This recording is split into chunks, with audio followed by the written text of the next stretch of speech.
ካብ ዝምርዖ 15 ዓመታት ገይረ ነገር ግን ኣብ ዓራት ሕጉስቲ ይኮንኩን ንፍዕቲ ተምሃሪት እየ ነይረ 12 ክፍሊ ብጽቡቕ ውጽኢት ወዲኤ ናብ ዩኒቨርሲቲ ምስ ኣተኹ ጽብቕቲ ርግዕ ዝበለት መሓዝ ዘይተብዝሕን ኣብትን ዘይትርከብን ጨዋ ዝበሃል ዓይነት ጓል እየ ነይረ ነዚ ዝተውዓሉ መታዓቢተይ ደቂ ገዛውተይን መምሃርተይን ድማ ንዓይኒ ፍቕሪ ክሓትኑን ካብ ሓሊፎም ድማ ናብ ስድራይ ሽማግለና ለኣኹ ጓልኩም ሃቡና ክብሉ ጀሚሩ ስድራይ ትምህርታት ወድ ኢሎም ዋላ እኳ እንተመለሱሎም እንታይ ፀገም ኣለዎ ተመርዓ ክትመሃር ትኽእል እያ መርዓ ካብ ትምህርቲ ኣይኽልክልን ክነምህራ ኢና እናበሉ መውፅኢ መእተዊ ዕረፍቲ ከልእዎ ኣብ ባህልና ሓደ ባህላ ኣሎ ብዙሕ ያደላ እያሲ ስድራይ በዚ ነገር ብዙሕ ተጨነቑሞ ምስ ቤተሰብ ተማኺሮም ነቲ ንሳቶም ንጓልና ይኾና እዩ የምብራ እዩ ዝበልዎ መሪፆም ምስ ወድኡ ድማ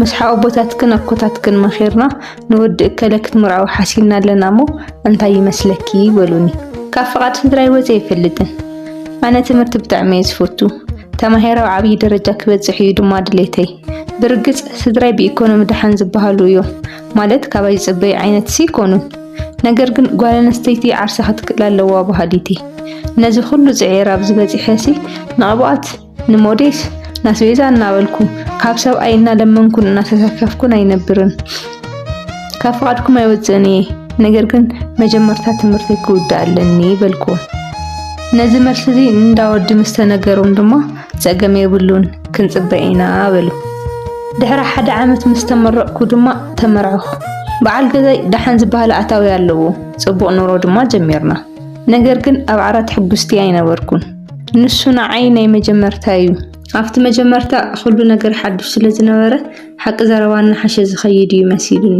ብዙሕ ድማ ኣይተጨነቕኩሉን ምንም ለውጢ ምሳኣን ኩሉ ግን ወላዳ ናብ ስራሕ ዓለም ኣየእተው እምበር ምህርትን ብዙሕ ዝፈልጥን እየ ስለዚ ነዚ ጉዳይ ኮፍ ኢልና ክንዘራረበሉ ኣለና ኢለ ብምሕሳብ ንበዓል ቤተይ ሕጉስቲ ከም ዘይኮንኩን ናተይ ስምዒት እውን ኣብ ግምት ከእቱ ከም ዘለዎን ነገርክዎ ኣብቲ መጀመርታ እሺ ሓቂኺ እዩ ዝብለኒ ነይሩ ምንም ዝተቐየረ ነገር ስለ ዘይነበረ ግን ብተደጋጋሚ ናይ ሕክምና ሓገዝ ክረክብ ከም ዘለዎ ይሕብሮ ነይረ ሕዚ እውን ሕማቕ ኣይወፆን እሺ ክረአዮ እየ እዩ ዝብለኒ በዓል ገዛይ ብስራሕ ብጣዕሚ ቢዚ እዩ ብንግሆ ካብ ገዛ ወፂኡ ኣምሲ እዩ ዝኣቱ ኣብ ገዛ ኣትዩ እውን ነዘድራሩ እኳ ብስነ ስርዓት ኣይበልዕን ስልኩ ዕረፍቲ የብሉን ከምዚ ግበር ነዚ ስራሕ በዚ ውፃእ በዚ እትዎ እናበለ እዩ ዘምሲ ኣነ እውን ናይ ገዛ ስራሐይ ወዳድኤ ክመፅእ ዶ ይኸውን ኢለ ኮፍ ኢለ ተፀበየ ምስ ደኸመኒ ይድቅስ ብድሕሪኡ ናይ ስርሑ ጉዳይ ምስ ወድአ ፍርቂ ለይቲ ምስ ኮነ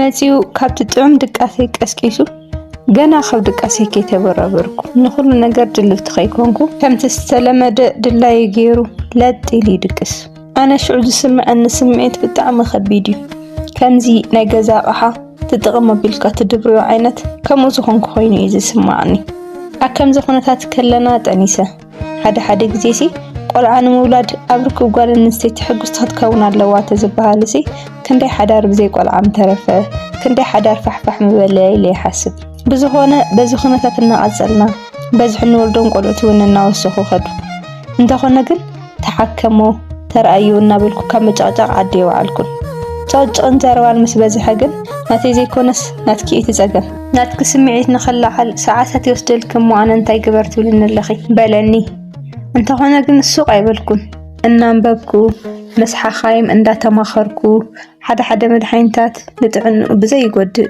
ንዕኡ እውን እናነገርኩ ክህቦ ጀመርኩ ነገር ግን ምንም ናይ ዘለቐ መፍትሒ ዝኸውን ክንረክብ ኣይከኣልናን ብዚ ነገር እዚ ሕጉስቲ ብዘይምዃነይ ድማ ኮራይት ተናዳዲት ዓንጫቕ ተጨቃጨቂት ኮንኩ ካብዚ ሓሊፉ ድማ ክፋታሕ ከም ዘለኒ ወሰንኩ ወግሐ ፀብሐ ስለ ፍትሕ ምሕሳብ ጥራሕ ኾነ ሓሳበይ እንተኾነ ግን ወላዳ ኣይመሃር እምበር ካብ ገዛ ወፂኢ ሰሪሐ ስለ ዘይፈልጥ ደቂ ሒዘ እንታይ እየ ክኸውን እንታይ እየ ክሰርሕ ካበይ ከእየ ክጅምር እናበልኩ ዓመታት ሓሊፉ ምስ በዓል ገዛይ ብዛዕባ ገዳሲ ዝኾነ ነገር ተዘይኮይኑ ከም ሰብኣይን ሰበይትን ይህን ተባሂልና ኣዕሊልና ይንፈልጥን ንሱ እውን ነቲ ነገር ተቐቢለ ኮፍ ከም ዝበልኩ ሓሲቡ ጓል ኣንስተይቲ ዘልያን ክትረኽቦ ዝግባእ ናይ ርክብ ዕግበትን ከም ዘየለን ገዛኣን ኣስቤዛኣን እንድሕር ተማሊኡ እኹል ከም ዝኾነን ሓሲቡ ንስምዒታተይን ድሌታተይን ችላ በሎ بخمسة ኩነታት 15 ዓመታት ተቐመጥና። በዓል ገዛይ ፃዕራም ሰራሕተኛ ስለ ዝኾነ ኣብ ገዛ ዝጎድለና ምንም ነገር የለን። ኩሉ ኣስቤዛና ሙሉእ እዩ። ደቅና ኣብ ኣሎ ዝተባህለ ቤት ትምህርቲ እዮም ዝመሃሩ። ኣዝዩ ዘመናዊ ዝኾነ ገዛ ኢና ተኻሪና ነበር። ሓደ መዓልቲ ግን ዘይኣመሉ ኣብ ገዛ ኮፍ ኢሉ ዋዕለ። ካብ መዓልቲ ናብ ሰውን ምስ ተሸጋገረ ግን ተገሪመ እንታይ ከም ዝኾነ ሓተትኩ። ስርሑ ከም ዝተበላሸወን ኩሉ ንብረቱን ናይ ባንክ ኣካውንትን ከም ዝተኣገደን ነገረኒ። ነዚ ንምፍታሕ ብዙሕ ላዕልን ታሕትን ከም ዝበለን ነቲ ፀገም ንምፍታሕ ግን ግዜ ከም ዝወሰደን ነገረኒ። በዓል ገዛይ በዚ ደረጃ እዚ ኣዝዩ ብሉን ሓዚኑን ንመጀመርያ ግዜ የርእዩ። ኣደንገፀኒ ድማ እንተኾነ ግን እቲ ጉዳይ ንምፍታሕ ግዜ ብዝወሰደ ቁፅሪ ንገዛ ክራይ፣ ንቆልዑ ትምህርቲ ቤት መኽፈሊ ካብኡ ሓሊፉ ድማ ንቐለብ ክንፅገም ጀመርና። ኣብ ከቢድ ውጥረት ኣተና። በዓል ገዛይ በዚ ነገር እዚ ኣብ ከቢድ ብስጭትን ጭንቀትን ኣተወ። ከም ሰብኣይ ንስድሩ ከንብር ብዘይምኽኣሉ ሕፍረት ተሰምዑ። ንዓይ ድማ ከም ሰብኣይ ንስኹም ከይተሸገርኩም ገጽ ሰብ ከይረኣኹም ክትነብሩ እዩ ድሌተይ። ነገር ግን ኩሉ ከም ዝሓሰብክዎ ኣይኮነለይን እሞ ኣብዚ ምሳይ ካብቲ ጠሚን ትፅገሙንሲ እቶም ቆልዑ ሒዝክዮም ናብ ስድራ ክኸይዱ ይበለኒ። እቲ ንዓመታት ዝተቐየምክዎን ክፈትሖ ዝምነን ዝነበርኩ ሰብኣየይ ልቡ ተሰይሩ ሓዚኑ ከምኡ ክብለኒ ከሎ ግን ከብደይ ክገላበጥ ተሰማዓኒ። ኣደንጊፅኒ ድማ 15 ዓመት ከይጎደለልና ኣንደላ ካምቢርካና ኢኻ ሕዚ ንስኻ ስለዝተፀገምካ ኢልና ገዲፍናካ ንኸይድን ኢና።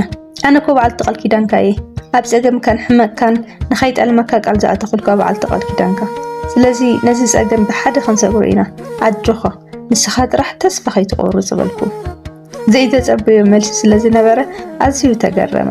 ብድሕሪኡ ብዛዕባ ትስራሕን ከመይ ጌርና ገንዘብናን ንብረትናን ክነምልስ ከም ዘለናን ክሓቶ ጀመርኩ። ብዙሕ ቅርሺ ከም ዘድልዮን እቶም እናሃለዎ ከለዎ ምስኡ ዝውዕሉ ዝሰትዩ ዘማስዩ ዝነበሩ ኣዕርኽቱን ኣሕዋቱን ሕዚ ግን ከም ዝተቐየርዎ ድሕሪ ሕጂ እቲ ንብረት ኮነ እቲ ገንዘብ ንምምላስ ተስፋ ከም ዘይብሉን ተስፋ ክቆርፅ ከም ዘለዎን ነጊሮም ነቲ ስራሕ መሳለጥን ናፍትን መበሊ ዝኸውን ገንዘብ ከለቅሕዎ ከም ዘይከኣሉን ነገረኒ። በዚ ድማ ንጠበቃን ሓደ ጉዳያት መሳለጥን ዝኸውን ገንዘብ ከም ዝተሸገረ ነገረኒ። ድሕሪ ብዙሕ ምሕሳብ ድማ ሰብኣይ ብዝተፈላለዩ ኣጋጣሚታት ዝገዝኣለይ ወርቅታት ሓሰብኩ። በዓል ገዛይ ኩሉ ሻዕ ቆልዓ ምስ ወለድኩ ንመጠመቒ ሓድሽ ወርቂ ዝገዝኣለይ ነይሩ። ካብኡ ሓሊፉ ድማ ኣብ ዝተፈላለዩ በዓላትን ፕሮግራማትን ስጦታ ክገዝእ ከሎ ወርቂ ምግዛእ እዩ ዝቐንዖ። ኣዝዮም ብዙሓት ወርቅታት እዮም ዘለውኒ። ወርቂ ብጣዕሚ እየ ዝፈቱ። ነዞም ወርቅታት ካብ መቐመጢኦም ኣውፅአ ምስ ረአኽዎም ኣዝየ ተንሰፍሰፍኩሎም። ግን ድማ ካብዚ ሕዚ ዘለናዮ ኩነታት ንምውፃእ ዘለኒ መማረፂ ነዚኦም ወርቅታት ምሻጥ ጥራሕ እዩ።